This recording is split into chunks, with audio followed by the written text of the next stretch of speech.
we have someone, it's people like this man who has kept me going, not just living in the Hollywood area, but in my life, because he is such an amazing person, amazing friend. He's the kind of person, when when you meet somebody, they just bring a light to you. He's a true artist.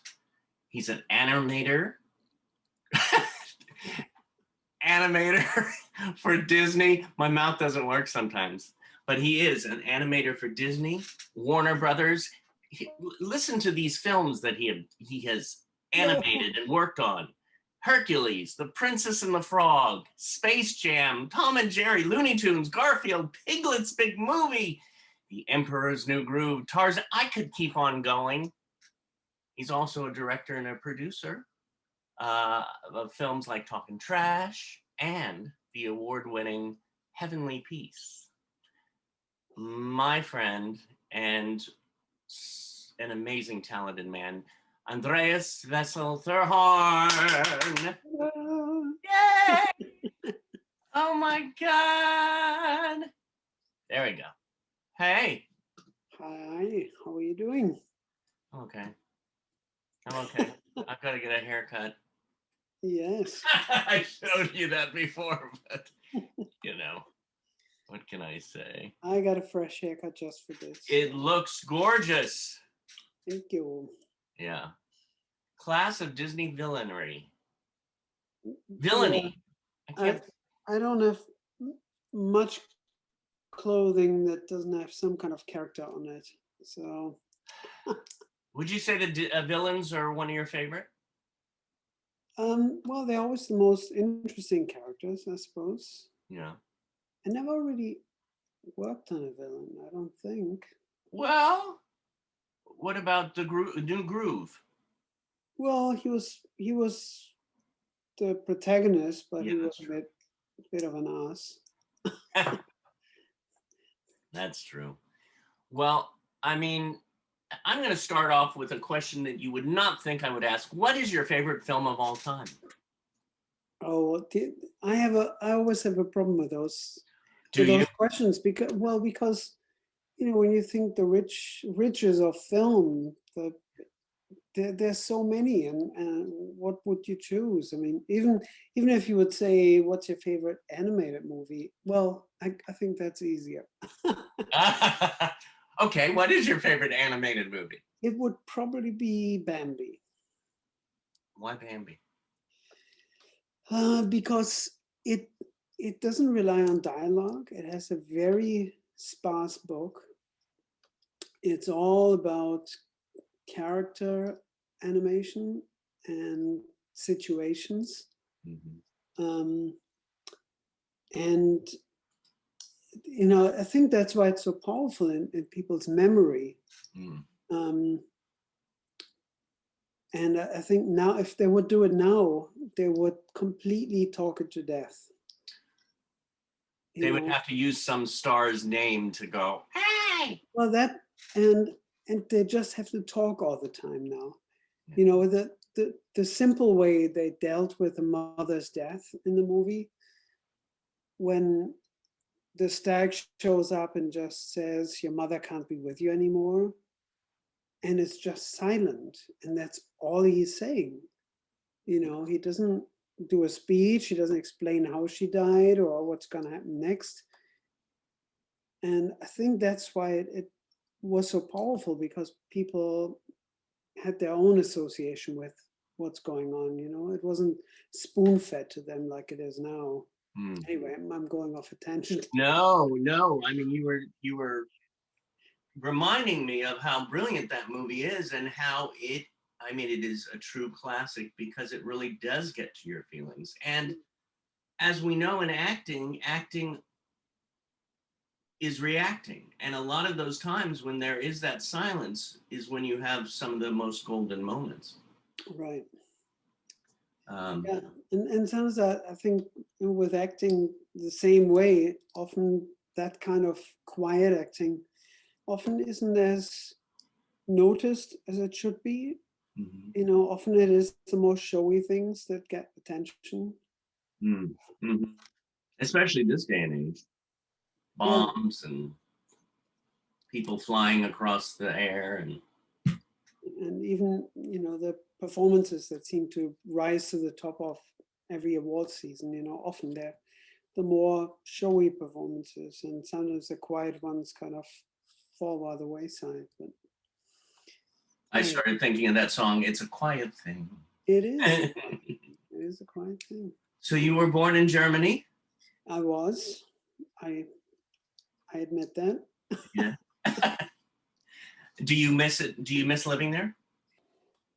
No, no. I mean, I miss things. I miss people, of course, my family. But I've, I've, you know, I've moved a few times to different countries, and I found it fairly easy to adapt as long as I have my creature comforts here and a way to reach out to friends. And it might have to do with this kind of solitary um, thing that is animation. You know, most of it is just you and a drawing board or a tablet or whatever it is now. But you know, so you spend a lot of time with yourself, so you better be comfortable with yourself. Right. Now, what drew you to animation? I think it really was when I saw those classics as a kid, and they just fascinated me, and I wanted to work for Disney, and that to me was the only way I could think of to make that happen.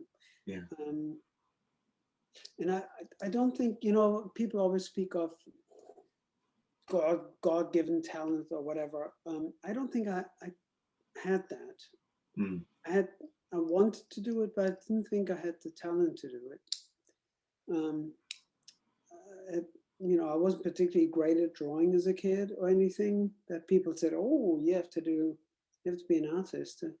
It was really someone encouraging me to say, you know, there's something there. You know, you're not completely hopeless, Mm. but you know, you can learn that if you put the time in, and that to me was a completely new concept, you know, because you hear so much about, well, you know, you have this given talent. I mean, who's giving you that? You know, some people, okay, they have a natural ability Right. for something, but a lot of the stuff is just perseverance and learning your craft. You know, it's a craft like anything else. Right. How long did you study, I guess, in Germany until you finally said, okay, I've got to get to Hollywood. I've got to work for Disney. Well, I started seriously drawing when I was 15, 16, going to drawing classes and stuff. And I showed my first portfolio when I was 18, and it got completely destroyed. So I basically, you know, I had to relearn everything because I thought I was already pretty good, and I wasn't. Now, who did you show it to?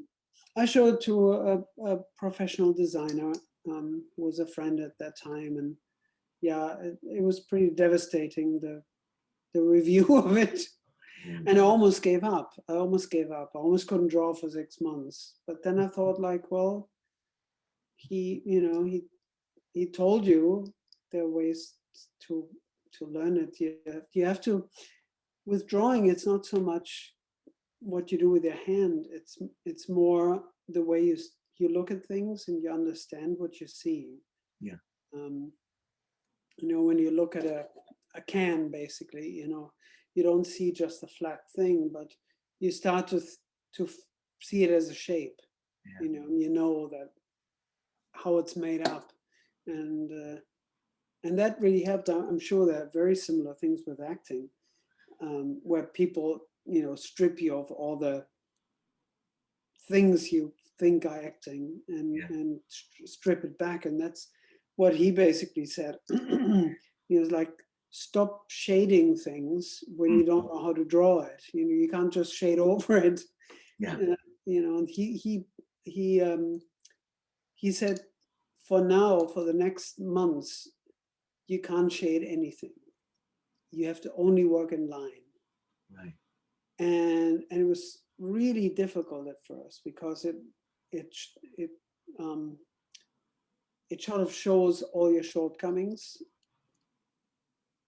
But little by little, I started to get what he was teaching me, Right. and I think that's why to this day, 30 years later or something, 40 years, I'm still very much line oriented. Right. A lot of my artwork, even that I do for myself, is kind of line oriented, not painterly. So you like to actually move your hands. You like to draw rather than. Yeah, I do. And I also like, I like I've never been particularly great at painting. That's a whole different thing. Mm. But to define something with a simple line, that always appealed to me. I think that's why I love hand-drawn animation so much. Mm. It isn't about whether you see Elsa's 50,000 hair strands or something. Who cares? But sometimes it appeals to me to reduce it to that one line, and you still know what it is. Yeah. Yeah. It has a solidness about it. I mean, I still love the classics so much more than, I mean, I'm not saying the new films aren't good. I love the new ones, but something about those classics, I guess I grew up with them, that's why. Yeah, that makes a difference. That's sure. That's for sure. I mean, I always think that, that's what I grew up with, and I think that stays with you the most. So you started drawing around 15, 16, and then when did you finally move to the States? Well, first, I finally got into a design school, and I studied design for 4 years. And then I did, with a friend of mine, we did a little film, and with that, we got our first job. And so we moved to London just a couple of months after finishing school. Right. Which was quite a culture shock, coming from a fairly small, pretty city in Germany to London. Yeah. Was a bit of a shock. But a good shock, too. I mean, first I was homesick. I was very homesick, and it was so big and so multicultural that I've never experienced anything like that before. But I really took to it. I loved that, you had all genders and races and everything, and it was so much more interesting than what I was used to. what was, you said homesick, and it registered with me. How do you remember the time when it shifted where, oh, I'm not homesick anymore? Yeah. Well, I think it started when I was started to go out with Graham, and it grounded me a bit more in London. Oh, yeah. And also when I felt some kind of grasp on the job I was doing there, I guess. Yeah. But yeah, it took a while. It took a while to kind of shake that and live there, fully. Yeah. Of course, it was easier to go from London over to Germany for a weekend or so, Yeah. Anyway, then I worked for 6 years in London, with a brief stint in Paris for half a year. And then I came over here. Right. And Now, did you transfer right to Disney? I mean, did you, yeah, Disney they were hiring, because there were other 2D studios or traditional studios at the time, DreamWorks and Yeah. Warner's had a feature. So there was a lot going on and not enough talent. And so they came to Europe to basically find talent, and I applied. And they offered me a job first in Florida, and I turned it down. Ah! Oh my God, to dream about working for Disney and then here it is, and you'll say, "Nah, I don't want to be in Florida." I didn't want to be in Florida. I worked in Florida while I was a student for a few months when I worked at Disney World. Yeah, Um, and I knew I didn't want to live in Florida. I mean, I hated the weather. It's ridiculously hot and sticky. Unless you love theme parks, there's bugger all to do. right. It's all just tourists, and I couldn't imagine living there. Yeah. And so I just thought I risk it. So you turned them down, and then they came back Turned them, to you. yeah, I turned them down. I said, if I come, I only come to Los Angeles. And they offered me Los Angeles, which Well, there was you quite go. something. I love that. I love that. It's really like saying, no, if I'm going to do it, I'm going to do this, and it manifested. It kind of, because it was always in my mind, that was the path. If I would ever go to America, it would be Los Angeles. And God, am I glad now. Like, I wouldn't want to live in Florida. Um, What are you most proud of? what am I most proud of? You mean work-wise? Okay, we'll start with that. Um, well, I'm kind of proud that after 31 years now in the business, I'm still working. That I haven't landed under a bridge yet, which was always, strangely, was always a fear of mine. And seeing Los Angeles at the moment, it's not that out of the question. So that I survived all this time with enough work, kind of, Yeah. I'm proud of that. Yeah, I worry about that too sometimes. I just think, oh, is there going to be a time where I'm going to be, I picture, I don't want to, and then I say, rebuke, rebuke. You can't. Thank you, Angela Rockwood, for that word. But yeah, I have to say that I have something here that is my favorite film that I've done. Period. And it is yours. And I have to thank you for this, because this Thank you. is, I mean, it was so much fun. oh, it was I mean, the it was a best. lot of work, but it was fun. And that was hand by hand, Yeah, just and you, yeah, right? You yeah, did. you're right. I'm proud of that. Just finishing it, because there was a point where I was like, oh God, I, I don't know if I can be bothered to finish it. And I was kind of glad to finish it. Did it give you for a while you were saying, oh God, I don't know if I'm going to finish it, but you finally did. Did it make you feel later that, oh, okay, did it shift your perception of doing another one? Yeah, I wouldn't mind if I ever find the right thing. I mean, as you know, I didn't write the story.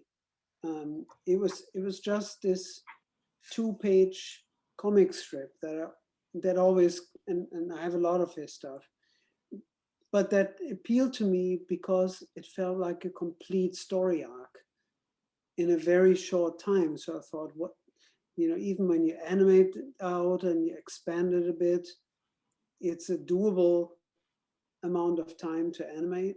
Hmm. But I already knew that, I mean, at least for me, the story moved me already as a comic strip. So I thought I can't go too wrong if I keep to that. I thought there was, as cartoony as the drawings are, but I thought there was some kind of human truth in there. With all the jokes and profanities, but Right. there was a human heart in there that you had to really try hard to destroy. Um, and I found such great voices. I mean, it started with you, of course, Oh, um, and that neurotic kind of that character just was perfect, I thought. And then you found Damon for me, who was the antidote to that, which I thought made such a nice, um, balance, this kind of crazy character, and then the really subdued kind of guy that made such a nice contrast. Yeah, and it was nice to have been able to work with him beforehand, and you as Get we some know, chemistry. yeah. Yeah. So yeah, yeah, that I was mean, one of my favorite things was, and that was the smallest part of the whole project, I guess, was the voice work. But I had so much fun in that one, even though, you helped me a lot there. That one session, really, we had to record everything. one But, day, huh? but to hear it, and then also to hear different versions of it that I could choose from, and some things, you hear as an animator, I guess, you hear the dialogue and it inspires immediately the pictures, Yeah. And the more the voice actor gives you, the easier it is to visualize it, Yeah. I tell you I think that's one reason I enjoyed doing that so much, because I'm a pleaser. So I love to please and give as much as I can and I'm able to the quote director or producer. And at the same time, do it from a true place. Right. And have Yeah, fun we with it. talked about it at the time. Do you remember? And funnily enough, do you remember when the film was finished and I showed it to the guy who wrote the comic? Yeah. He had a very different idea of how he's heard the characters, Yeah. and that his were, he heard them sort of as South Park kind of characters. Oh, right. Yeah. And you remember when we looked for the voice for the angel? Oh, yeah. The last thing I wanted was some squeaky cartoon voice. No. I thought, the character kind of was funnier, and the more kind of innocent he was, Mm-hmm. I thought that, but that's the thing, I think, with adaptations, it isn't one-to-one, and it goes to another hand, and you see something different. It's collaboration. It's collaboration, and that process that we went through. We did, of course, have most of the cast, but we needed that angel. So we Yeah. had to. You had a certain thing in mind. Yeah, and there were a lot of good people we saw. Yeah. A lot of handsome guys too, but Yeah. that wasn't the point, They wouldn't show up on film. Right. Right. It's all about the heart and soul. It's interesting because with animation and voiceovers, for the classics, often they found their voice talent often from radio.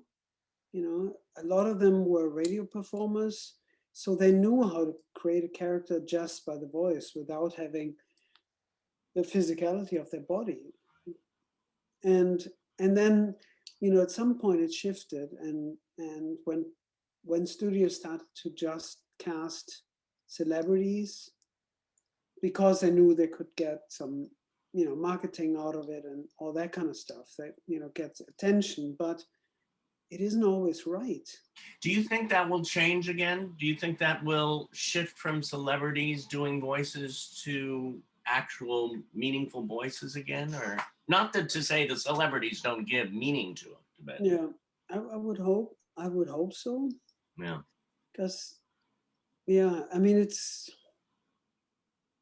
Hmm. I mean, some celebrities did great voices, but Yeah. Oh, yeah. but I mean, look at Eartha Kitt. oh, she was wonderful. Yeah. She was so wonderful.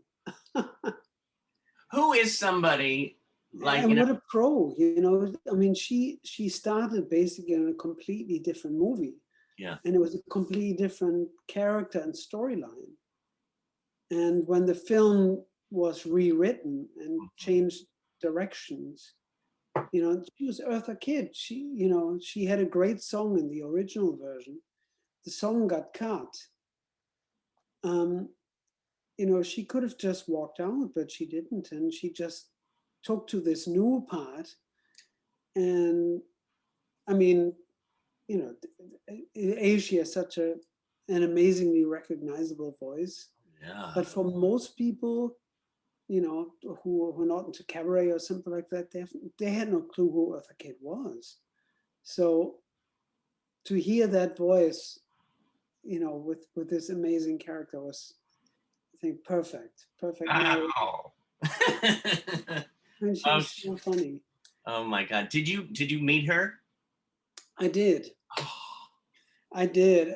It was great. It was a lunchtime, and I was in the production area flipping through a variety, and suddenly I hear this voice next to me talking to me, and I mean, my hair at the back of my neck stood up because, of course, you know immediately who it was, and I tried not to freak out and talk normally with her. And then at some point, I said, Miss Kidd, would you mind? I happen to have a CD of yours in my cubicle.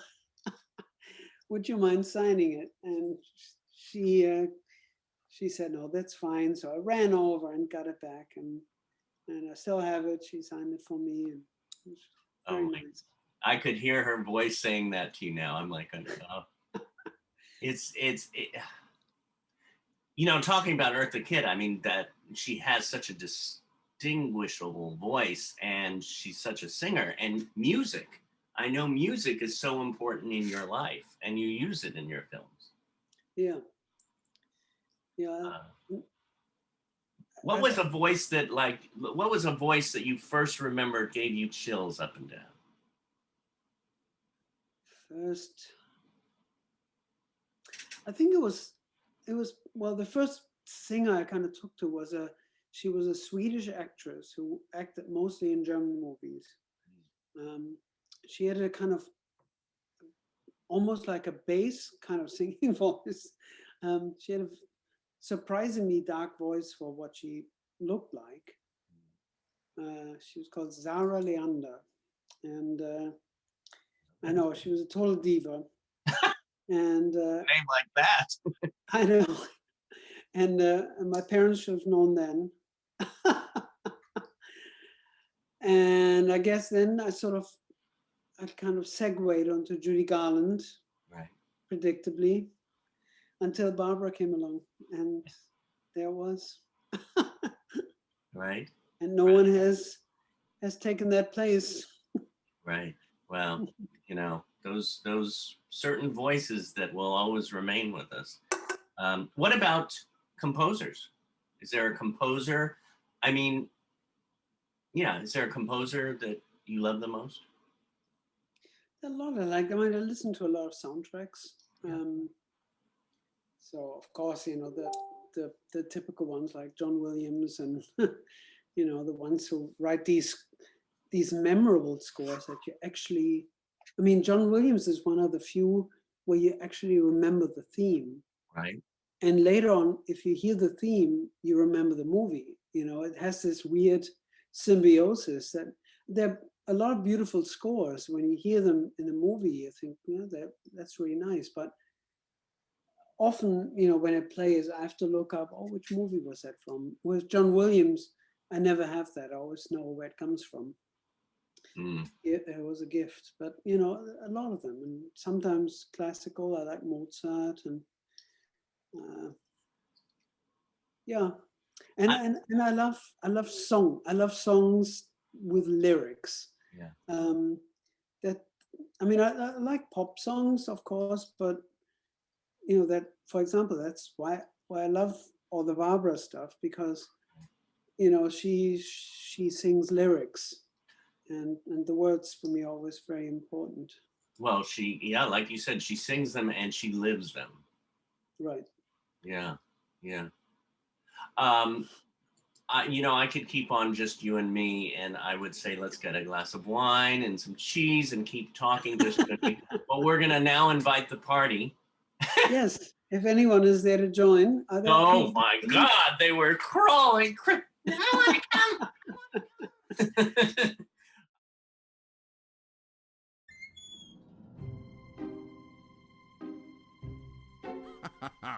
Oh, his lordship misses me.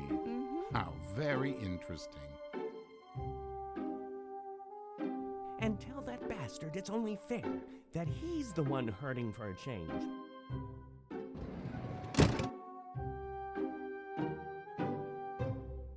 Merry Christmas.